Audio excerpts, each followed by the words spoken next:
All right, we should be live, so I'm going to trust the technology. Hello, everybody. My name is Scott Skiba. I'm the Executive Artistic Director for Cleveland Opera Theater.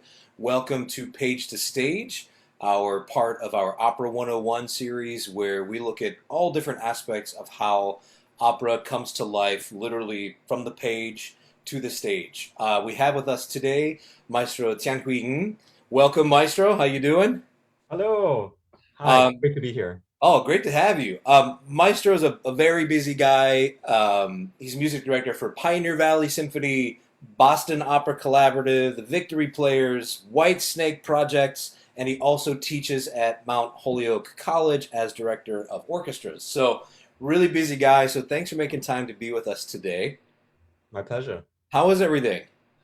It's great. I think at this point, most of the companies I'm working with are solidifying their plans for the new season. So that was probably the busiest thing for me these past 2 months was these endless chains of Zoom meetings that we were just talking about, trying Yes. to figure that out.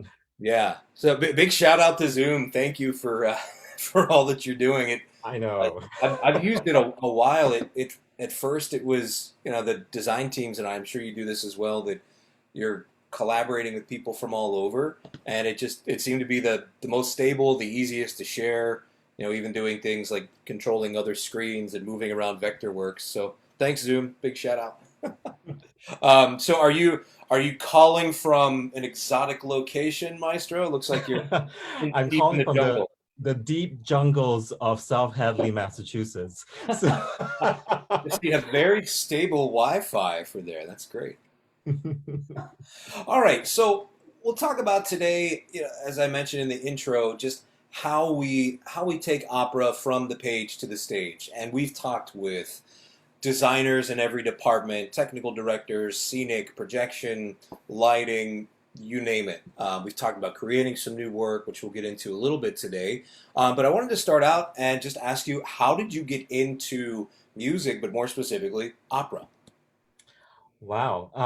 I think it's a long history. I shared a story that I actually don't particularly remember myself, but my parents tell me that the great story of how I started was I was 5 in a kindergarten and I was the littlest kid in the entire class.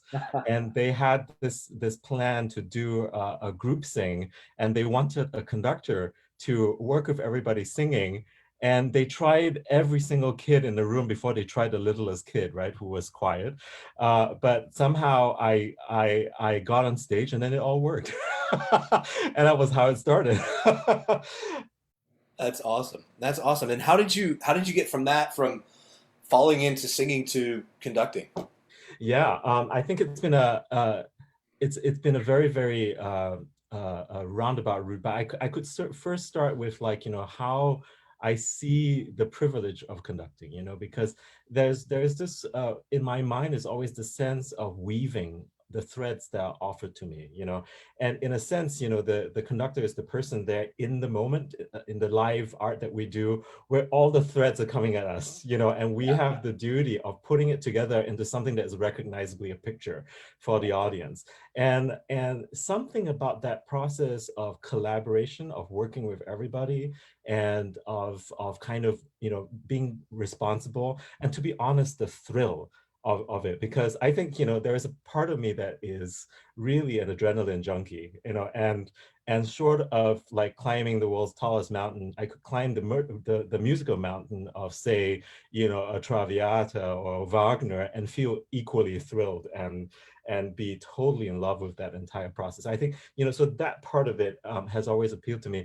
I started firstly as a pianist, actually, and then became a trombonist. Had a very short a period of my life where I was trying to be a professional trombonist, and then but I went into college knowing that I liked one day to be a conductor. And I remember talking to my professors there, and they said to me, actually, we don't generally offer conducting classes per se in the first year of the undergrad degree. I think that's common in most Hmm. places. Hmm. But your job as a conductor is to work closely with the composers and realize what they imagine and dream and make it come to life. And of course, my advisor was composer, right? So he had this wonderful What? No perspective. bias there. No bias. The wonderful Vic Hoyland at the University of Birmingham in the UK. And I still remember having that conversation. So he said, actually what you need to do is to take a whole lot of composition classes so that you understand how the music works. And so then thus began a long kind of, a history now of working with composers and realizing new work. And along the way, Birmingham had a very unique program back then. It said that if you do want to graduate with conducting as your kind of major emphasis in your final year, that you had to give 2 recitals, and that's very unusual. Usually, you give 1 recital as either contemporary music ensemble or orchestra or something. Now they wanted an orchestra recital as well as a choral recital, and I know, so unusual. And I just, I will never forget that first moment of working with singers, and I realized immediately that this pianist trombonist was not going to have the right skills for working with singers, and embarked on taking voice lessons. Oh wow. Yeah, Well, that's. just I mean, with it sounds like you come at it with such a richness of experience, not only from the instrumental side but the vocal side. So as you said, when you're weaving that fabric together, it helps to know compositionally what's going on. How is the orchestration working? What are these instruments doing? What's that singing actor doing? And just being able to pull that all together. Absolutely. And I think and another one of my deep loves, if anybody goes to my Instagram feed, is that I love to eat. And so there are lots of food dishes. And I never quite realized how much that was a part of my being, even in terms of conducting, until a colleague in grad school said, Tian, when I watch you rehearse, it's like you're in at the kitchen and you're going like, this needs a little bit more pepper. Let's get more pepper, and it's going to come in the form of the zing from a slightly brassier tone from the second trumpet. Like, Yeah. Oh, something very specific like totally, that. totally. I feel like a lot of people in opera just love food, love wine, beer, beverage, all of that. Just the creation of it, the art making of it, the presentation, the theater, the collaboration. It's just yeah. If I weren't in opera, I would definitely want to be a chef. So maybe I think it's that someday. celebration of life, right? In Yeah, yeah, in many ways, many of us enjoy the sensuousness of all the materials and all the different senses, and yeah. and it's almost like it's a network effect, right? You love sound, and suddenly you love opera. You love also the visual side of it. You love the experience of going there, and then you love the camaraderie of the audience as they respond to something, and it's just this wonderful combination of loves. Absolutely, absolutely. And have you done any work in terms of bringing food and drink together with an opera experience, just like a whole immersive evening? Yes, there have been combination of things. So there have been more kind of, I think, regular kind of, donor appreciation things where we did opera arias in a kind of dinner setting with wine pairings and food that goes along with that. I had the pleasure of assisting Maestro Kevin Rhodes at the Springfield Symphony for a while, and there they actually ended up working a whole series of dinners that were pre-concert dinners that informed what was the orchestra's programming later on. And then there were also like things like I would say was that were formative experiences for me, where the element of taste and smell really changed the way I perceived the music. And it was again back in the UK in Birmingham, and at that time that was called the Birmingham Touring Opera, Hmm. and with this wonderful visionary director Graham Vick, who staged this most magnificent performance of Wozzeck, except that it was it was in a factory warehouse. And I still remember, in order to kind of completely discombobulate the audience members, when we arrived there, it was literally in the middle of a light industrial area, not the slightest sense of food and beverage or the arts around. And I was greeted with people in hazmat suits. They placed I like it. kind of like, yeah, exactly, disinfectant, like kind of slippers on my shoes, and insisted I wore that, Yeah. pushed me into the hall, put me in a body bag, and took a Polaroid picture of me, and kind of turned me around 3 times. And suddenly I was in the middle of a set that included the smell of curry cooking.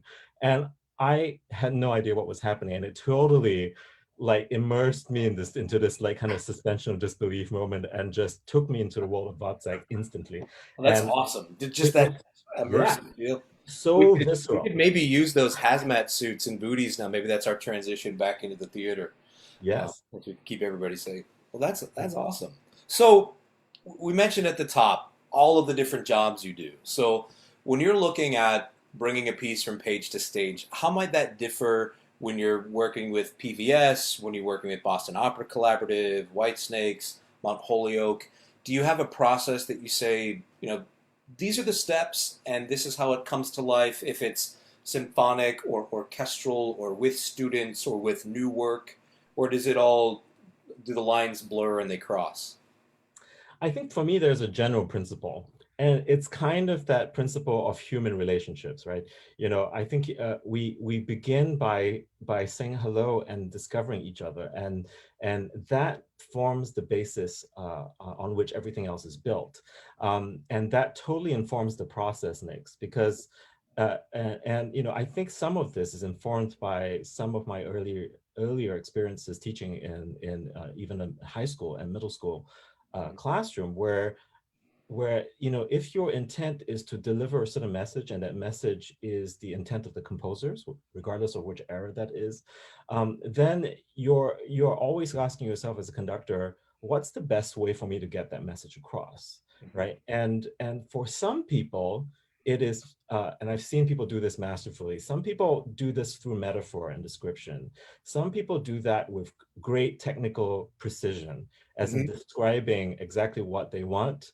But sometimes people don't respond to that because there are many of us who chunk information in a different way. So, for example, if I said to you, said to a given singer, here I would like your tongue to be exactly behind your front teeth, and I want the upper palate to be raised, and I want the jaw to be relaxed, and I'm missing some sparkle here, and I really want you to do all that while you're listening to the muted trumpet, say like Song of the Moon, and and all of that stuff at the same time, and that can be overwhelming for some people. But Mhm.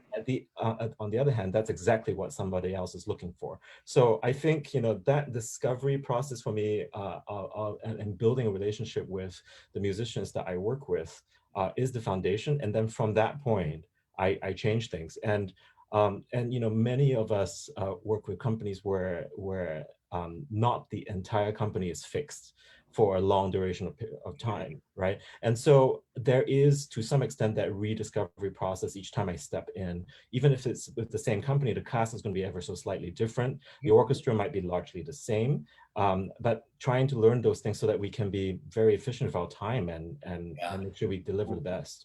Time is so expensive. It is So so expensive. how do you just an off the cuff question?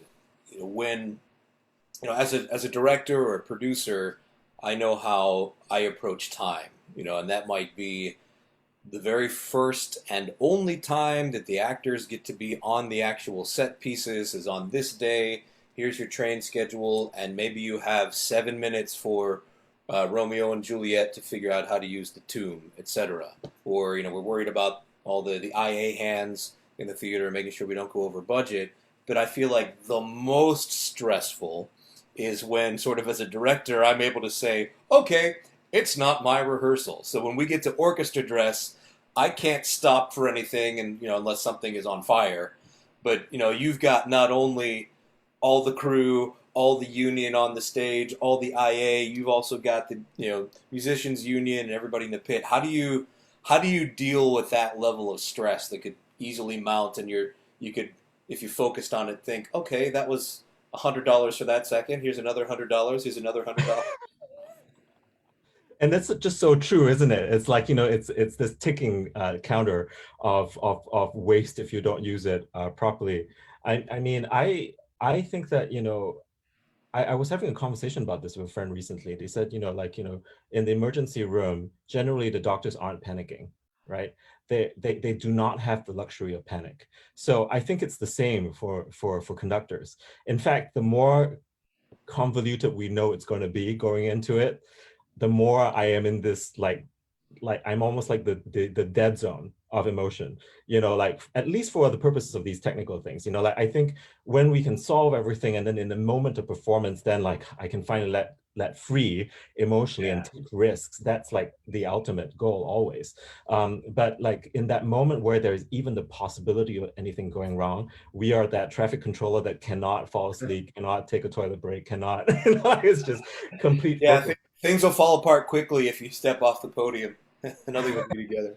Right. And Uh, then I think the other thing that I always find myself challenge is that with the sheer amount of information that's coming towards you, because, say for example, something goes wrong on stage, the first thing you have to try to figure out is why it's going wrong, right? And it can be from any of these directions. It could be because a singer stepped on a hem that got untied and the skirt was a little bit too long. It could be because there was a blip in the hall. It could be a lighting thing. It could be because a cue in the orchestra was not exactly what it was expected to be. And so there are so many different things. So like that moment of diagnostics, if you will, of figuring out what that was, and then while at the same time having your brain kind of split and record what is happening in real time. Because if yeah, you're thinking about that, you're losing time, right? You're exactly. not with absolutely with the present. And then on top of all that, to try to take note of it for yourself so Hmm. that you can come back to it and make sure if it's very important that you don't kind of go through it again. No, And so oh, go ahead. yeah. So, I think for me, that is the cognitive challenge. Like I feel like, always trying to develop a means of expanding my random access memory, if you will, if you were a computer, so that I could store more things in temporary storage before I could like write down. Because sometimes, like as we know, many operas nowadays are continuous, right? So I don't have a chance to really write anything down. So sometimes I have a pile of Post-its on my side and I'm just sticking things as they occur.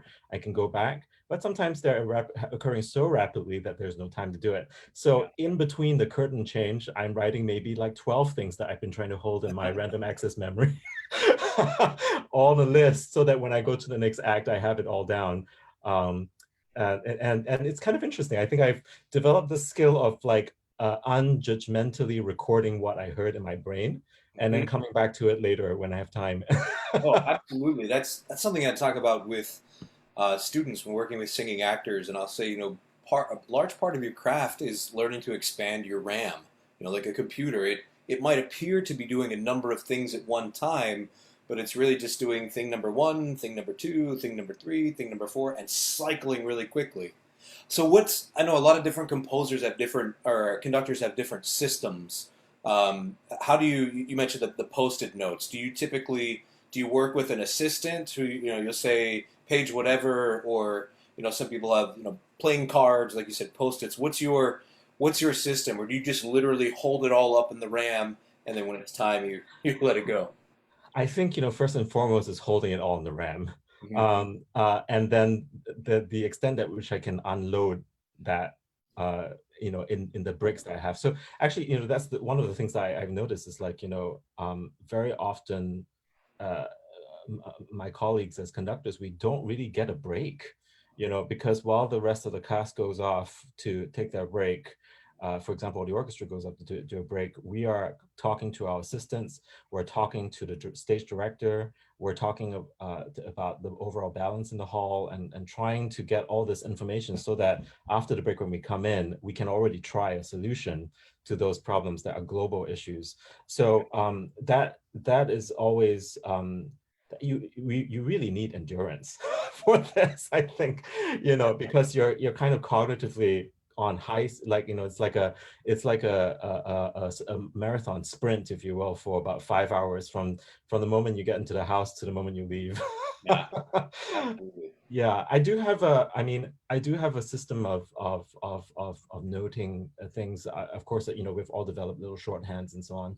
And when I do have an assistant out in the hall, um, quite often that's verifying. It has to be like I must have heard it.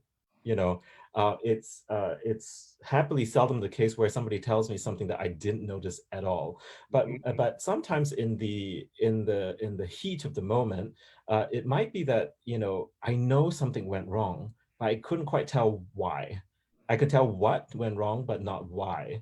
Yeah, And that's when having a third or second a pair of ears and eyes really, really helps. yeah. You mentioned Maestro Kevin Rhodes.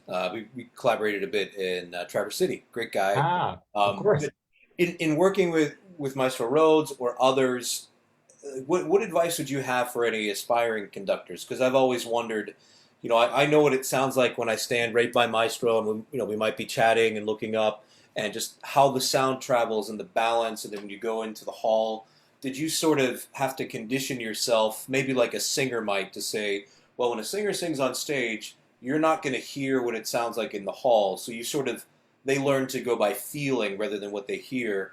How did you make that adjustment for when you're on the podium and they see only this much of you, most of the sound is going out into the hall?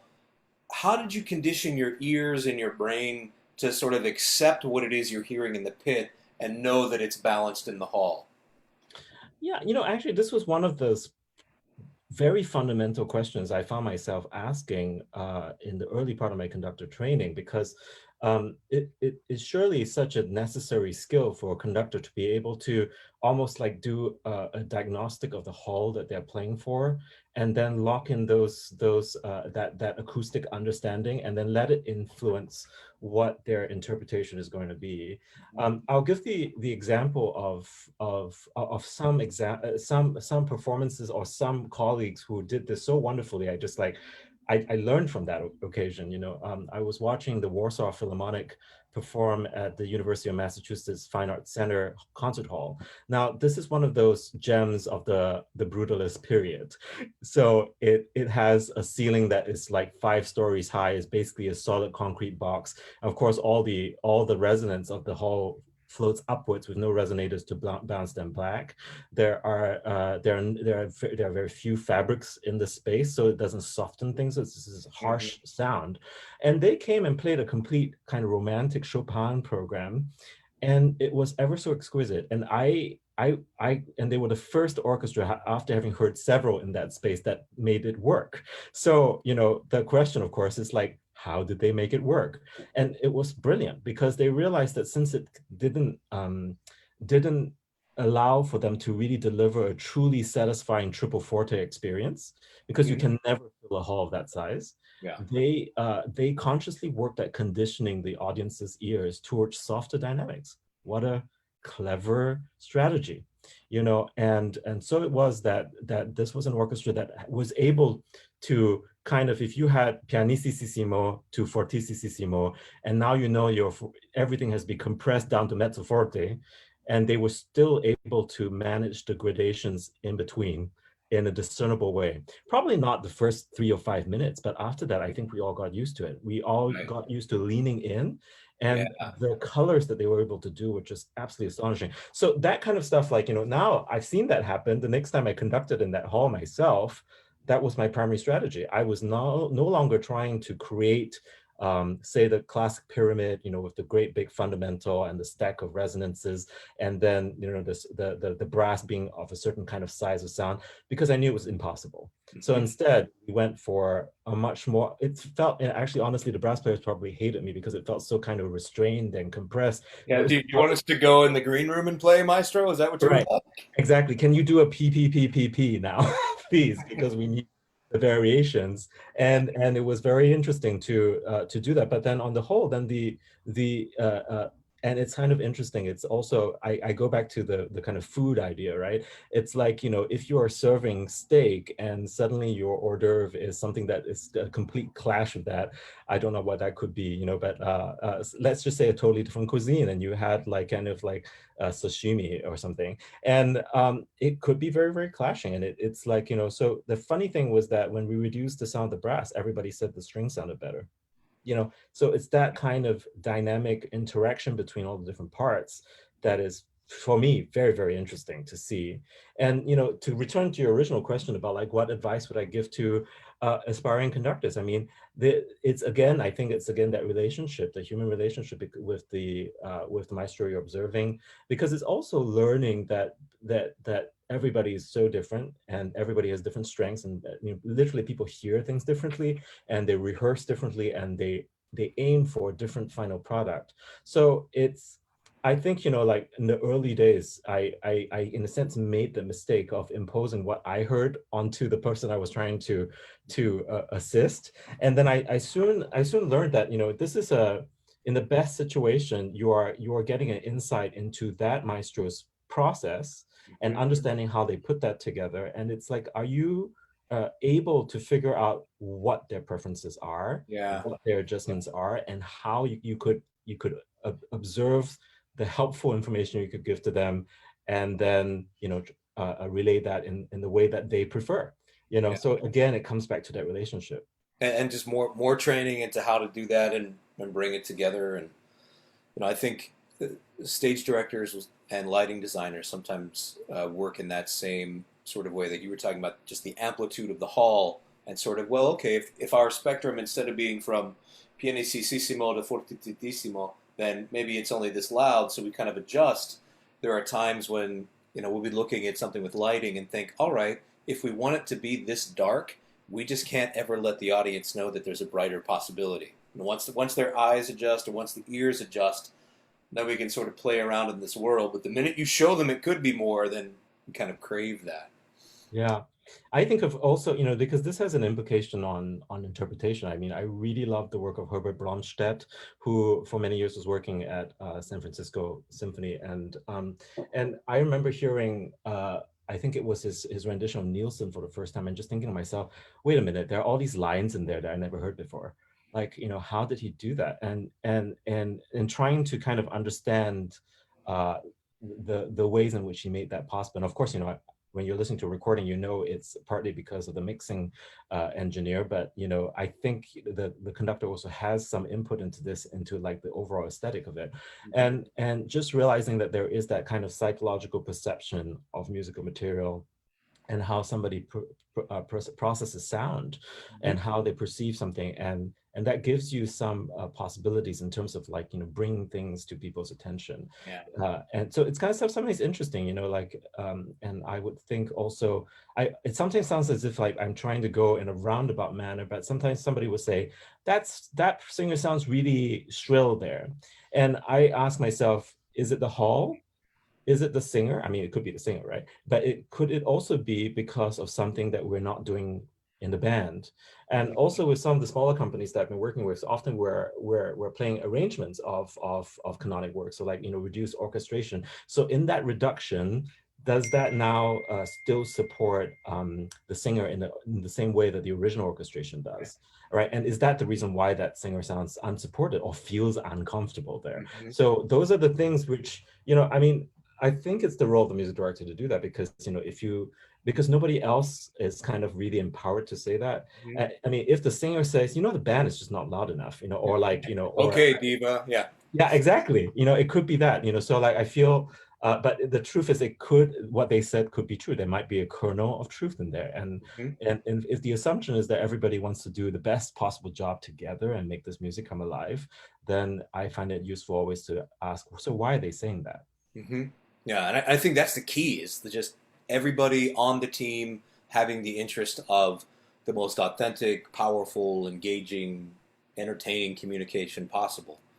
That Absolutely. It's always a challenge. It's never smooth sailing, though. Like you said, it's never like, okay, you have all the things that you want lined up in the way that you want them. Everything will happen. It's usually, wow, this is a figurative minefield of things that are wrong. And I think that's why I like watching Top Chef.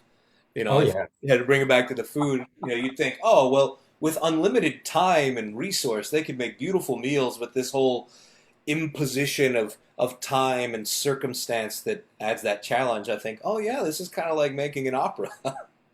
Right. And it's like they always have the kind of short challenge at the beginning of the Mhm. show. Yeah, that quick fire, yeah. Yeah, the quick fire challenge. I think it's like, that's like a sight reading test, right? The composer gives you the scene like, the day before, and now it's the workshop. Absolutely, absolutely. Um, so I first got to know your name and your work through some friends, Nkiro Okoye and David Cody. You conducted the world premiere of their piece "Invitation to a Die-In" with Mount Holyoke. So since that brought me to you. Could you talk just a little bit about that? I know you all had a great interview. I think AOP did that recently, but how did that come together, and maybe how did that feed into your work with the Opera America idea?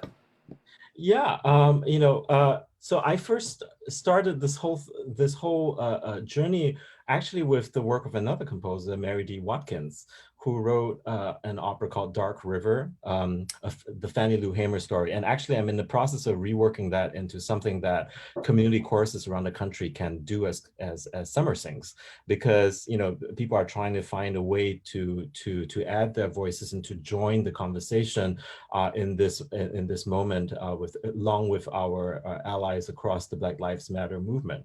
And so I think that work will go quite far into helping everybody do that. So what started with, it was a 2013, 2014 production of that. And from that opera, I extracted a concert suite so that it was something that orchestras could also do without the fully staged options. Um, and launch what was ultimately called the Mary Lyon concerts at Mount Holyoke. Mary Lyon is the founder of Mount Holyoke College, and I thought she would appreciate having something on the calendar every year that was focused on the musical works of women. And I made it very, very broad because I wanted to have that flexibility of showcasing all the different kinds of work that women have contributed to the history of music. And that was the first year we did Dark River. The second year, I found myself uh, still in the Black Lives Matter movement moment, if you will, and that the conversation obviously wasn't resolved. This was not something that came out one year and then just disappeared. And indeed, fast forward 7 years and we're still here talking about it. So I found myself really wanting to commit to finding a work that moved audiences as much as that piece did. And in my research, I came across the Harriet Tubman opera that AOP did, American Opera Projects did, and absolutely just fell in love with Inkiro Koya's work. And she didn't know this because I knew it wasn't the right moment. I mean, can you imagine a conductor calling a composer going in this wishy-washy way, I really like your work. I have no idea what I'm going to do with it. I don't know when I'm going to perform it. I don't know, but I'm calling you. So I I do waited. that all the time. Like, I love your work. I don't know what we're going to do, but some kind of new opera, okay? And now actually I've done that a lot more. I think, in the past I was like a little bit leery of just calling people randomly and saying exactly what you just said. In Uh, fact, I've recently called Nkiru about that very thing. So, awesome. So fast forward to the right moment. This was 2 years after I had already, seen the Harriet Tubman stuff online. And I called her out of the blue and I said, I found your email. Stalked you basically, and I just want to tell you how much I love your music. And we have this concert, and here's the thing, I asked her, how can we get a hold of the arias, because she's self-published, but also I wanted to ask her, so what is she doing right now? Is there something of hers that we could help to bring to life? Because I really do honestly believe that the universities and colleges and music colleges in this country are a great resource to the industry, and the extent to which other disciplines would see us as the research and development wing of the yeah, industry should apply. yeah. So I asked her, and she happened to have already been working on Invitation to a Die-In with David Cody, and I said, do what you want. Here's the instrumentation I can offer. Let's go and let's bring this to life, because what a wonderful project it is. And I spoke a little bit to this in the AOP interview. So if folks are interested in looking, you can Google American Opera Projects in the Invitation to a Die-In, and you'll see more details there. Yeah. But I'll post it in the comments for anybody watching who might be oh interested. yeah, and so one of the things we Inkiro and I talked about was the fact that like composers of color are approached, and often they are pigeonholed. They're asked, can you please write me specifically something on about Black Lives Matter, or like something about Black history, and or like, I have exactly this, you have to write the following if you want a commission from me. And I think I understand that she really appreciated the conversation we had, and us basically going to meet her where her creative impulses were leading her. that was, I think, key.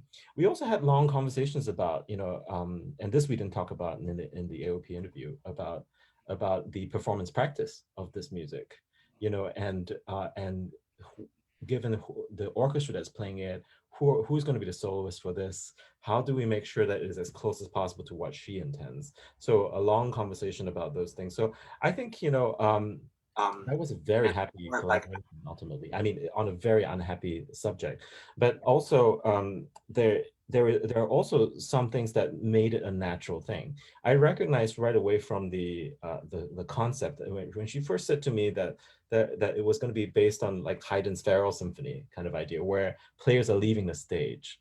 I started, sensing what we might, especially with a die-in, that people are going to die on stage, and the idea of your precious local hometown orchestra dying on stage mhm, is a very visceral thing, but also that it is difficult as a workshop idea for a lot of professional groups to do because of various union restrictions. mhm. So how are they going to fall on the floor? Are they how what happens if they move a stand? Because in Carnegie Hall you can't move a stand. You're not supposed to. So like what happens? So that, I mean, these were the precise things where we could try out various things. I think we involved the orchestra in a great conversation about like how they were going to die, how they were going to slip off the chairs, how it was going to look. Were they going to be frozen? How dramatic was it going to be? Was it going to be a mix? And given the way that the piece is written too, I think there are options for the director of that piece to decide at which point which sections, or should it be sections, should it be in rows, should it be representatives of each section at different times. So there was a lot of stuff that could be discussed. And so I'm glad that we could just try things out with Inkiru, and that was fun. Yeah. Oh no, she's great. She and David are both great. So we've got a couple of projects brewing. Some have been long in the arc. We collaborated with Oberlin Conservatory to bring Harriet Tubman to Cleveland, and workshopped a little bit of their. We've got our eye on you, so we've got an Oh, yeah. exciting thing I get to announce soon. So I'd like to ask just a little bit about your work with the Opera America Idea Initiative. There, can you talk a little bit to that? You said, I think you're a panelist or a panel member. I'm a panelist there, and what a privilege! Because there's so many things. This is such a groundbreaking grant. Before the idea grant started, and this was 2019, 2020 was the first year of its existence. So the first time we offered, we gave out awards, and before that, there was no grant that I was aware of that specifically addressed Alana, makers of opera, Mhm. and I think kudos to Cerise Jacobs for also recognizing that gap in the system that in other words translates into some kind of a glass ceiling. And I Mhm. think the that the foundation that she founded in honor of her husband's memory um, really has done tremendous work to advance opportunities for Alana composers. And actually, I would say again, this came about in a circuitous way. I was on my sabbatical and I was touring.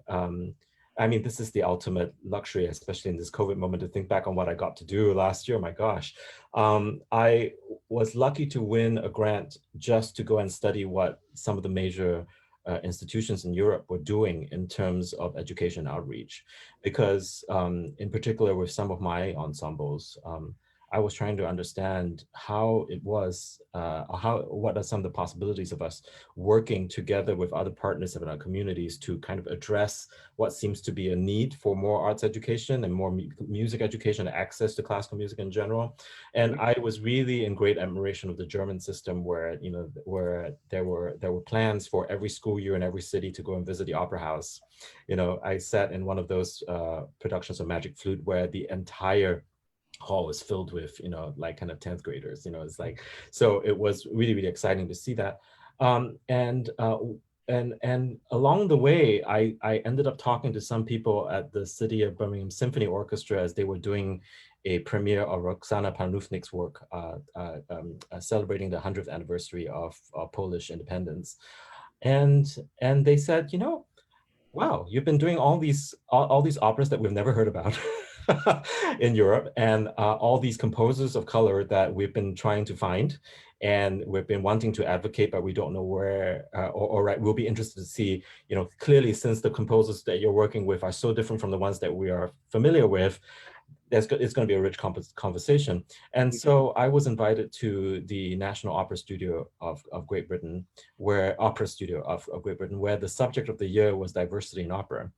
And they were looking at diversifying every aspect of an opera production, whether it's the stage crew, the lighting folks, the singers, the composers, every part of the way. And it was really interesting to hear where they are. And this meeting was all the royal opera houses and all the royal schools of music talking together about the pipeline and how they can make things better. And it was kind of interesting because, here I am at their national organization, and I'm actually based in the US talking about this, right? And somebody said to me, so, we love your ideas and we love talking to you. Like, how come we haven't heard about you from Opera America? So, in this very amazingly roundabout way, I ended up kind of, meeting Cerise Jacobs, meeting Mark Skorker and writing to Opera America and meeting them and interviewing, et cetera, et cetera. So, it was, again, basically building that relationship and understanding where I could contribute. And it was great privilege, because here in the panel was a gathering of people who have been invested in this work for years. And so all of us come with at least 10 years of this work, if not more. And it was wonderful just to hear and learn from them and share in their expertise. And then the other thing, of course, is that we got to see some 200 plus applicants. And it was great to see the diversity of work out there. I mean, it's incredible. It's so incredible. The scene here is so dynamic for new opera and for chamber opera. I think I keep telling people, I mean, it doesn't feel like it sometimes, but we basically are living in a golden age, because just look at how much is being written. And I know that I would struggle to watch 200 fully staged performances a year. So I know that just within my own human limitations, I'm not hearing everything that's out there. And the next great American opera is out there waiting to be found and discovered. And the next great American opera composer is waiting to be developed and nurtured and cultivated and celebrated. So I found that just extremely enriching and gratifying, and honestly, great honor to be able to be a part of that movement. Well, thank you for your work with that. I wanted to ask, just for people who might be watching, you mentioned Alana. Can you unpack that and how it relates or doesn't relate to BIPOC? I don't mean to reduce things to acronyms, but just to kind of get into that a little bit, and how that came to be, or how that maybe factors in to the work to be inclusive in maybe an even more inclusive way than people might know. I'm asking because Alana was relatively new to me as I saw it, come out with the idea committee. So just for everybody watching, so that we can all be educated and allies, and let people know that they are all welcome and included.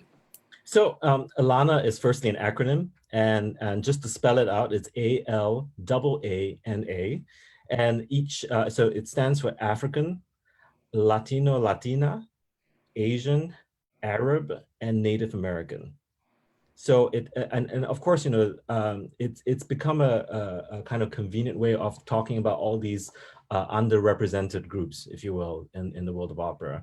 And I first came across it dealing with my colleagues in critical race theory, critical social thought, in African, Africana, Latino, Latinx, actually, we would say at Mount Holyoke, because, it's not just the gender binary either. So, it's just, it's really I think, as a movement, everybody has been kind of debating the right terminology for this. Like once upon a time we said multi-ethnic, once upon a time we said multicultural, and then that started acquiring some more specific meanings that people were uncomfortable with. Nowadays we say diversity, equity, and inclusion, and at this point they were talking about Alana populations. But I think the important thing is is the attention to underrepresented communities, and that and knowing that if we do our work right in 30 to 40 years, that underrepresentation should shift, and it might be a completely different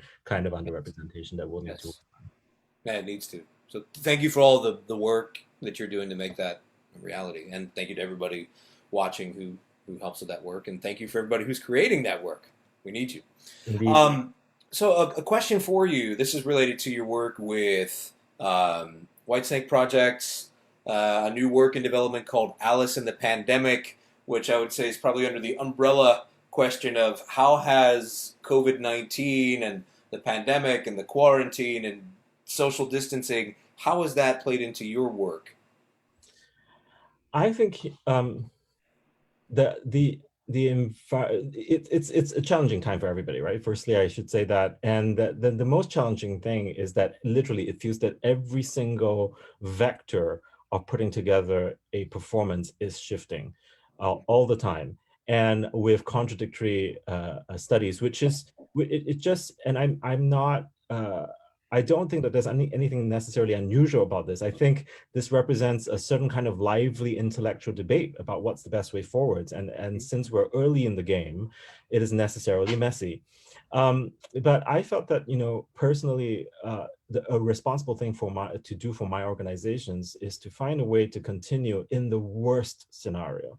And the worst scenario would be if we are still in exactly this current situation for most of us, which is that we cannot congregate and we cannot safely make or sing in particular. Some studies have suggested that singing might be one of the most dangerous things.